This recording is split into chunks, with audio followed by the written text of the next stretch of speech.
All right, this is lesson 1.2. It's about expressions, evaluating them, translating them, and then using them to solve problems. So first, let's talk about what it means to evaluate. Evaluate simply means to give me an answer. An expression means there's no equal sign involved in it. Translating an expression simply means I'm going to give it in words and you need to translate it into mathematical symbols and numbers, and then we'll solve problems. So here we go. So first and foremost, you need to remember your order of operations. I'm sure you've heard of PEMDAS. PEMDAS is okay. You just have to be very careful. Remember, parentheses, exponents, multiply and divide, whichever one comes first when you're reading from left to right, and then adding and subtracting, whatever one comes first when you're reading left to right. So find the value. You're not using a calculator, so you're going to find the value of this. So try and do that. Hopefully you remembered that multiplication came before addition, so you did 8 times 2 first before you added 6.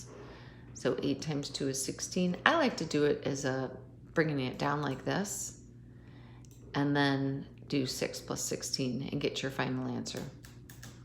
Okay? 24 divided by 8 times 3. Remember PEMDAS. This has both division and multiplication, but remember I said, even though M comes before D in PEMDAS, it's whatever comes first when you're reading left to right. So you're going to do 24 divided by 8, and then you're going to do 3 times 3 and get your answer. This is how I would want you to show it in your homework. Okay? So when you look at this, remember P is first, so we're going to do parentheses right here.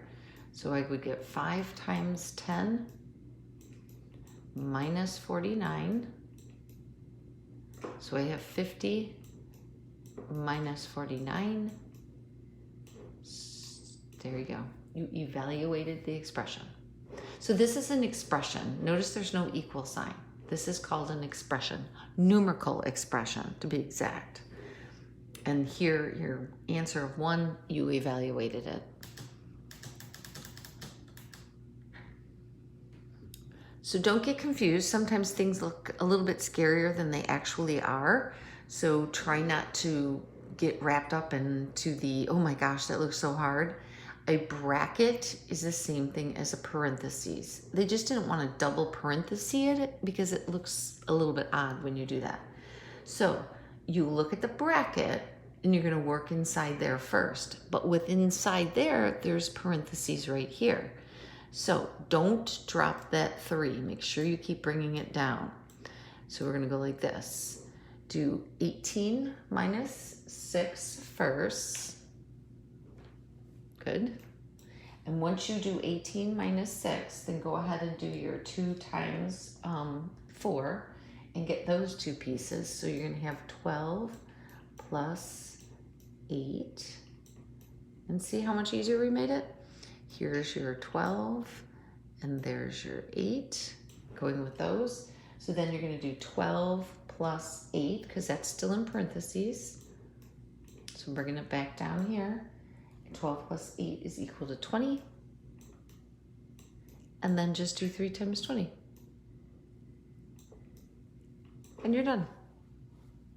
That's evaluated. Algebraic numerical expression evaluated.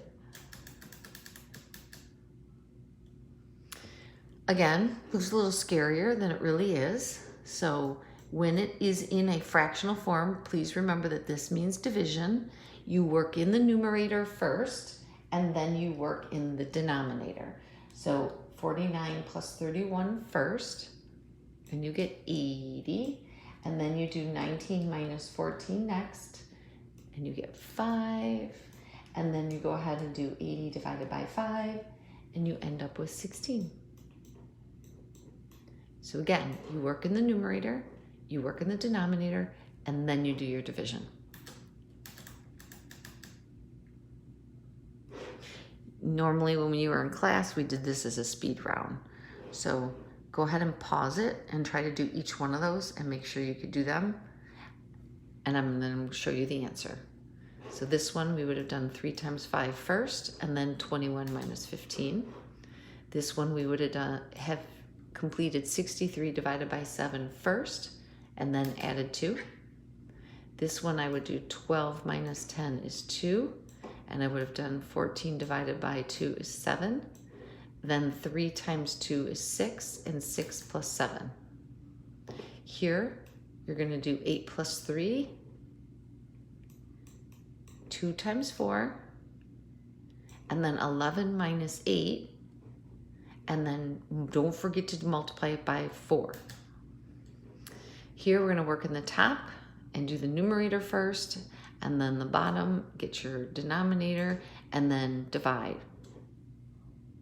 So 18 divided by 9 is 2.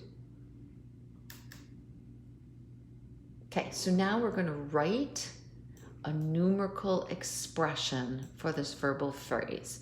So it's important that you remember what product, answer in a multiplication problem, quotient, answer in a division problem, sum, answer in an addition problem, and difference, answer in a subtraction problem mean. So when I read this problem and I see that keyword quotient, that word goes with and. This tells me what I'm going to put when I read the word and. So it will be 18 and 6. Or you could write 18 divided by 6. Once we get more into the algebraic part of pre-algebra, you'll see that the majority of the time we write our division problems like this. But you can write it like this too. It means the same thing. The sum, remember what I said, sum, difference, product, quotient connects with the word and, so it tells you what to put. 9 and 5. Done. No, you're not solving it because it is nowhere in here does it say evaluate. So you're just writing the expression. That's all you're doing. Product goes with and. So 3 times 5. Prefer that you don't use the multiplication symbol because we're getting into algebra and we use the x as a variable. So you can write it like that, or you can write it like this, or you can write it like this. The book will put the multiplication symbol still in there because we're early in the book, but I would prefer one of these 3 ways and not the multiplication symbol. So this one is 17 and 6. There you go. Madison earns an allowance of $5 per week. She also earns $4 per hour babysitting and usually babysits 6 hours each week. Write and evaluate. So I want an expression and I want you to evaluate that shows the total amount of money she earns in 1 week. So she earns $5 plus $4 babysitting, and she babysits 6 hours. So there's your expression, and that's how much she earns. That's your evaluation. So expression and evaluate. Same with this one. The Good Price grocery store, definitely good to have a Good Price grocery store. It sells, the first bottle is purchased for $1.50, and each bottle after that is $1.20. Write and evaluate an expression for the total cost when 8 bottles are purchased. So there you go. So remember, 8 bottles is kind of like that one we did in lesson 1.1. So the first bottle is $1.50, and then you're doing 7 bottles at $1.20. So here's your expression. Here's your evaluation. Done. Good luck.